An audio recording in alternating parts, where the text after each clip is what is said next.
अस्सलाम वालेकुम भाई लोगों, क्या हाल है आपके? खैरियत से हैं? मैं ज़रा इधर बार्सिलोना आया हुआ था एक कॉन्फ्रेंस में MWC की। तो यहाँ पर पूरी दुनिया की टेक्नोलॉजी और टेक्नोलॉजीज जो होते हैं अपनी प्रोडक्ट्स लेके आते हैं और शो करते हैं कि जी हमारे कंट्री के पास हमने ये बनाया है, हमारे पास ये टेक्नोलॉजी है, हमारे पास ये है। तो almost every country, every big brands, every big company जो है ना वो इधर प्रेजेंट करते हैं अपने। लेकिन नहायत ही अफसोस के साथ ये कहना पड़ता है कि वहाँ India, Bangladesh, African countries, Europe और अमेरिका और उन कंट्रीज़ को तो आप छोड़ दें, उन ये जो कंट्रीज़ हैं ये कोई सॉफ्टवेयर डेवलपमेंट की, आर्टिफिशियल इंटेलिजेंस की, AI से रिलेटेड और दुनिया भर की टेक्नोलॉजी और प्रोडक्ट लेके आए हैं।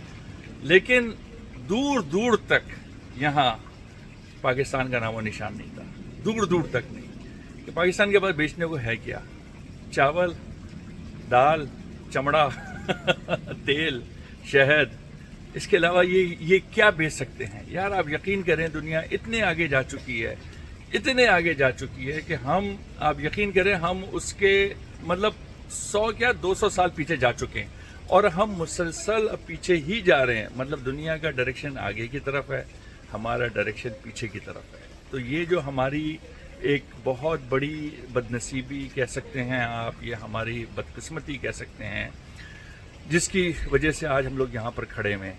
और जिस तरीके से लोग यहाँ पर अपनी प्रोडक्ट्स को, अपनी टेक्नोलॉजी को, अपनी चीज़ों को प्रमोट कर रहे हैं, तो इंतहाई दुख के साथ कहना पड़ता है कि जी हम कहाँ हैं, हमारा नामो निशान नहीं है इस दुनिया में। आप ये समझ लें कि वी आर कम्प्लीटली वैनिश। हमारी एग्जिस्टेंस ही टेक्नोलॉजी की दुनिया में या क्या एजुकेशन की दुनिया में ख़त्म हो चुकी है। क्योंकि वजह क्या है? वजह सिर्फ ये है कि हम पढ़ाई से ज़्यादा सियासत में, हम पढ़ाई से ज़्यादा अपने मफादात के चक्करों में पड़ चुके हैं। हमें इससे कोई मतलब नहीं है कि कौन कहाँ जा रहा है, हमें इससे मतलब है कि जी हमारी जेब में कितना पैसा भरा जा रहा है। तो जब ये एक सोच आ जाती है लोगों के अंदर ना, तो वो कौम कभी तरक्की नहीं कर सकती। और हम इस काबिल ही नहीं है कि अब हम ये तरक्की कर सकें, क्योंकि हम अब इतने पीछे जा चुके हैं कि अब अगर हम इस रेस में ज्वाइन होना भी चाहेंगे ना तो हम नहीं हो सकते। और जो हालिया इस वक्त जो हालात चल रहे हैं पाकिस्तान के, उसके अंदर तो आप बिल्कुल ही भूल जाएं। आप यकीन करें, आप इस वक्त सोच लें कि इंडिया इस वक्त इस जगह पर खड़ा हुआ है कि हम मतलब इंडिया समझ लें कि हम अगर इंडिया में ग़ुलाम भी नहीं रखेगा। आपको सही बता रहा हूँ मैं।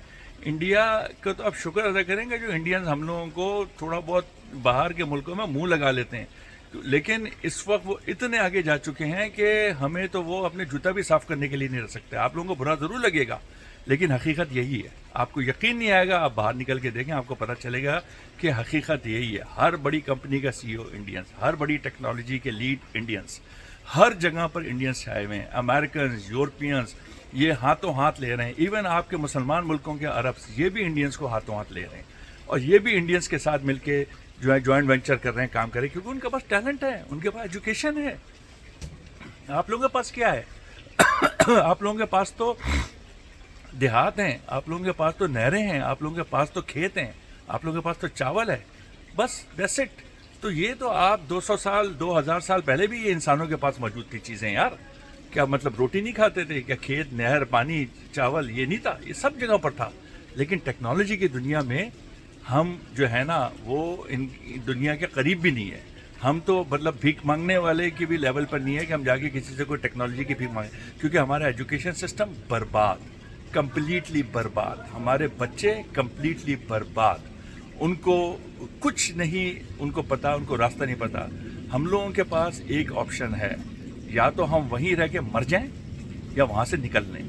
और अगर निकल लेंगे तो शायद आप दुनिया के लोगों के साथ उठे बैठेंगे तो आप कुछ सीख सकेंगे, आप कुछ चीज़ें देख लेंगे। आप अपनी औलादों की फ़िक्र करें, उनको जल्द से जल्द पाकिस्तान से बाहर निकालें, क्योंकि वो मुल्क अब तरक्की करने वाला नहीं है। वो मुल्क एक ऐसा मुल्क बन गया है कि जिसका किसी भी वक्त जो है ना उसका जो है ना किया करम हो सकता है, क्योंकि जिस तरीके के हालात चल रहे हैं। खैर मैं इस वक्त पॉलिटिक्स की बात नहीं कर रहा हूँ, मैं तो सिर्फ इस वक्त ये बता रहा हूँ कि दुनिया में हम कहाँ खड़े हुए हैं। تو اگر آپ یہ سمجھتے ہیں کہ اپنی اولادوں کا فیوچر کو سیکیور کرنا ہے، وہاں رہ کے نہیں ہو سکتا. وہاں رہ کے آپ ان کی قبریں تو ضرور کھود سکتے ہیں، آپ ان کو زمین کے نیچے دفنا سکتے ہیں، لیکن آپ ان کے لیے کر کچھ نہیں سکتے. اگر اپنی اولادوں کے لیے کچھ کرنا ہے تو اس ملک سے نکل جائیں. یا دوسرا آپشن یہ ہے کہ جان دیں سسٹم و نظام کو بدلیں، جو کہ آپ اس قابل نہیں ہیں. کیونکہ دیکھ لیا عمران خان نے کوشش کر کے، باقی لوگوں نے کوشش کر کے دیکھ لیا، کچھ نہیں ہو سکتا. کیونکہ آپ لوگ ایک وہ قوم ہے کہ جو بنی اسرائیل سے بھی بدتر ہیں. فرعون نے بنی اسرائیل کو غلام جس طریقے سے بنا کے رکھا تھا، آپ کے ملک کے فوجیوں نے اس سے زیادہ بدتر طریقے سے آپ لوگوں کو غلام بنا کے رکھا ہے.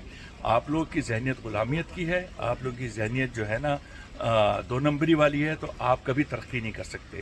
لیکن ہاں، اگر آپ سیلفش ہیں، اگر آپ جو ہیں یہ سمجھتے ہیں کہ جی آپ کی نسل، آپ کے بچے آگے کچھ کر سکیں، ان کو وہاں سے نکال دیں. ان کو شپوں میں بٹھائیں، ان کو اس میں بٹھائیں، کشتیوں میں بٹھائیں، ان کو کسی باہر کے ملک میں بھیج دیں. ایون آپ ان کو افریقہ بھی بھیج دیں گے نا، آپ کو صحیح بتا رہا ہوں، وہ پھر بھی جا کے کچھ نہ کچھ سیکھ لیں گے. وہ قوم بھی بہت بہتر ہے. افریقنس اور یہ جو چھوٹے غریب افریقی ممالک ہیں نا، یہ بھی آپ لوگوں سے بہتر ہیں. کیونکہ جس طریقے کا نظام، جس طریقے کے سسٹم آپ لوگ وہاں پر چلا رہے ہیں نا، وہ تو جانوروں سے بھی بدتر ہے. جانور بھی اس کے جو ہے نا، اس سے جو ہے نا شرمائے گا آپ لوگوں کے نظام سے. تو بہتر یہ ہے، اگر آپ لوگ چاہتے ہیں اپنی اولادوں کا مستقبل، آپ لوگ وہاں سے نکل جائیں. نہیں تو آپ تیار رہیے گا وہاں پر قبر کھودنے کے لیے اپنے بچوں کے لیے. Thank you very much.